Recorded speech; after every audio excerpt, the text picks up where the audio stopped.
BNS section 299 మత విశ్వాసాలను ఉద్దేశపూర్వకంగా అవమానించడం. బిఎన్ఎస్ సెక్షన్ 196 వర్గాల మధ్య విద్వేషాన్ని రెచ్చగొట్టే చర్యలు.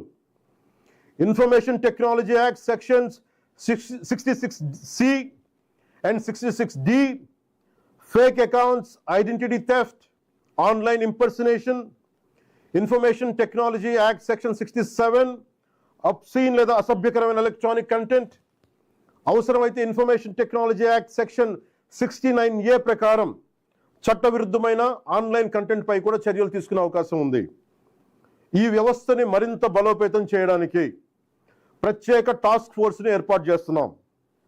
సైబర్ క్రైమ్ పోలీస్ మరియు ఇతర లా ఎన్ఫోర్స్మెంట్ ఏజెన్సీస్తో కలిసి పనిచేస్తూ సోషల్ మీడియాలో జరిగే నేరాలపై చాలా వేగంగా చర్యలు తీసుకుంటాం. ప్రతి పౌరుడికి నేను విజ్ఞప్తి చేస్తున్నాను, ఫేక్ అకౌంట్స్, డెత్ థ్రెట్స్, మహిళలపై అసభ్యకర పోస్టులు, మతాలను అవమానించే పోస్టులు, ఆర్గనైజ్డ్ మిస్ఇన్ఫర్మేషన్ లేదా చట్టవిరుద్ధమైన కంటెంట్ కనిపిస్తే దయచేసి దాన్ని ఫార్వర్డ్ చేయకండి, ప్రమోట్ చేయకండి. దానికి సంబంధించిన screen shot, URL, date, time వంటి ఆధారాలను భద్రపరిచి అధికారులకు ఇవ్వండి. మీ సహకారం వల్ల ఎన్నో నేరాలను అరికట్టవచ్చు. అవసరమైతే సోషల్ మీడియా దుర్వినియోగాన్ని అరికట్టేందుకు కొత్త లెజిస్లేషన్ తీసుకురావడానికి ఈ ప్రభుత్వం సిద్ధంగా ఉంది. అదే సమయంలో రాజ్యాంగం కల్పించిన ఫ్రీడమ్ ఆఫ్ స్పీచ్ని పూర్తిగా పరిరక్షిస్తాం. చివరిగా ఒకటే చెప్తున్నాం, మన మాటల్లో బాధ్యత ఉండాలి, మాట్లాడే భాషలో గౌరవంగా ఉండాలి, స్వేచ్ఛకు జవాబుదారీతనం ఉండాలి.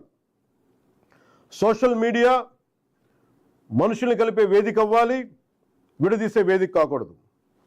మమ్మల్ని ప్రశ్నించండి, విమర్శించండి, మీ అభిప్రాయాన్ని చెప్పండి, కానీ గౌరవంతో చెప్పండి, బాధ్యతతో చెప్పండి, చట్టాన్ని గౌరవిస్తూ చెప్పండి.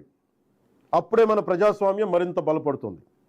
అలా కాకుండా మా ఇష్టానికి మాట్లాడతాం, మా ఇష్టానికి ఏదైనా అంటామంటే I promise you will face the legal consequences. Thank you. Jai Hind.